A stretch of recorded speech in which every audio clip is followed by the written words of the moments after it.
नमस्कार मित्रों।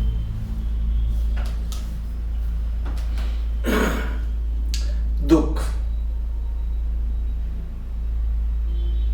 आपको बताया कि दुख का कारण जो हमें चाहिए वो मिल नहीं रहा, और मिल गया तो हम उसकी सुरक्षा नहीं कर पा रहे।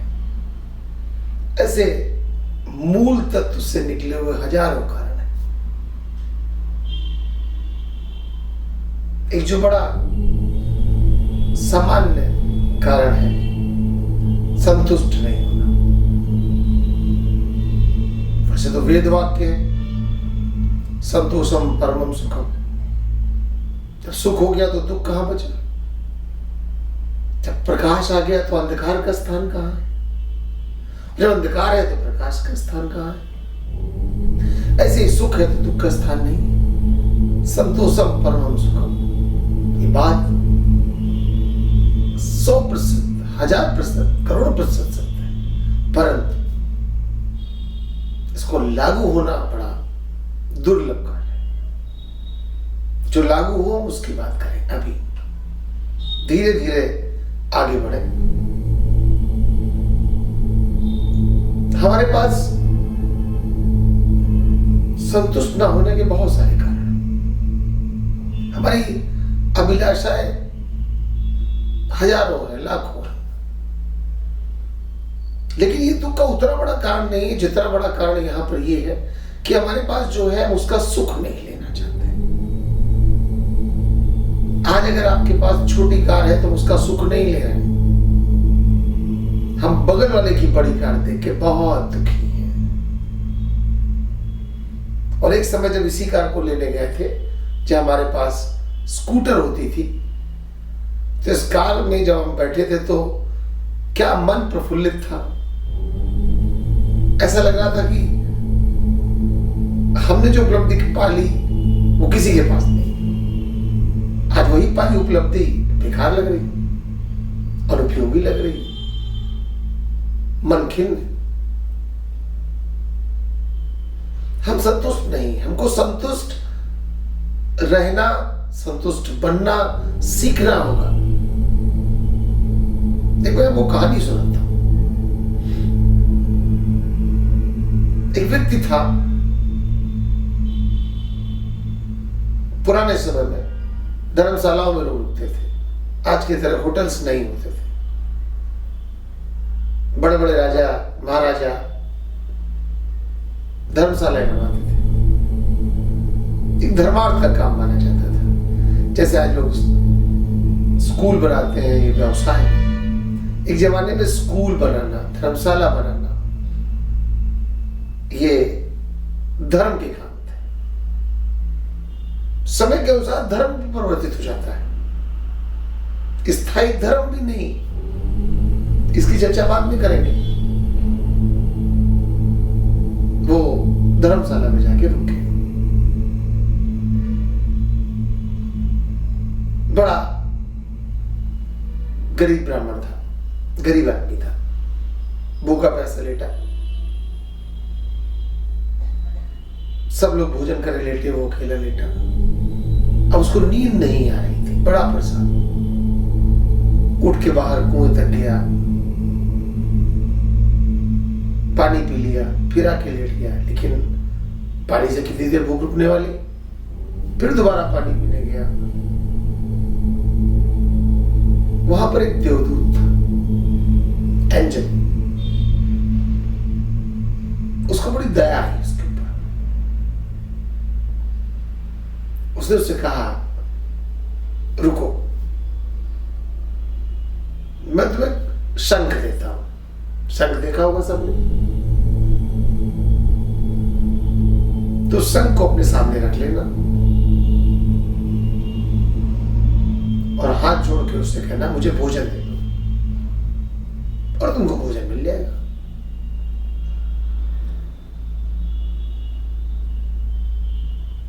और क्या चाहते हो? उस आदमी ने कहा कि अगर ऐसा हो जाए तो मैं तो कृतार्थ हो जाऊंगा, मेरा जीवन तो धन्य हो जाएगा और मुझे कुछ नहीं चाहिए, बस बहुत।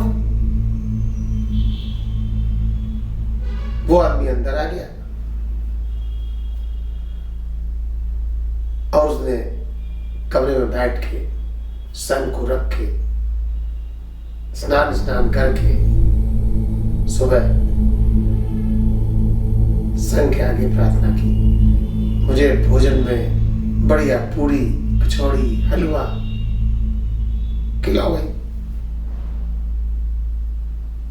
1 ही मिनट में थाली आ गई अपने आप जनरेटर में। उस आदमी ने भोजन किया, संग को अपने झोले में डाला, चला गया। कुछ लोग ये देखते रहे, उनको लगा अरे तो बहुत बढ़िया चीज है। कुछ समय बीता, 4-6 महीने, वो अक्सर उस धर्मशाला में आके रुक जाता था। वो दोबारा आके रुका। अब ऐसे लोगों को तो लोग पहचान ही लेते। लोगों ने रात को उसको पहचाना।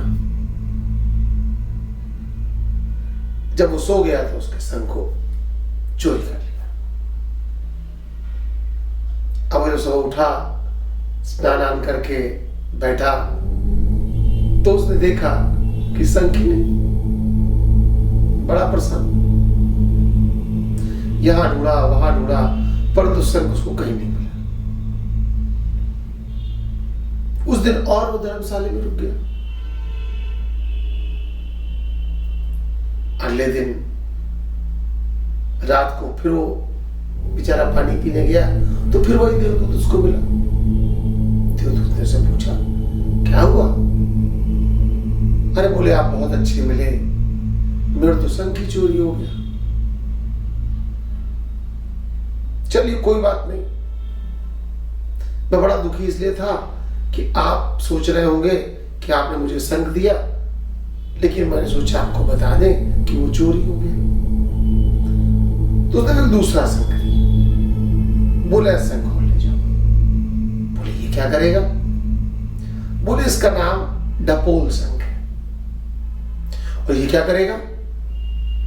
ये कुछ नहीं करेगा। जब आप इससे खाना मांगोगे कि भाई रोटी सब्जी ले आओ, तो ये बातें बहुत करेगा, ये आपको बातें सुनवाएगा, लेकिन इसका प्रयोग आप अकेले में करना, सबके सामने ना करना। सबके सामने ना करना।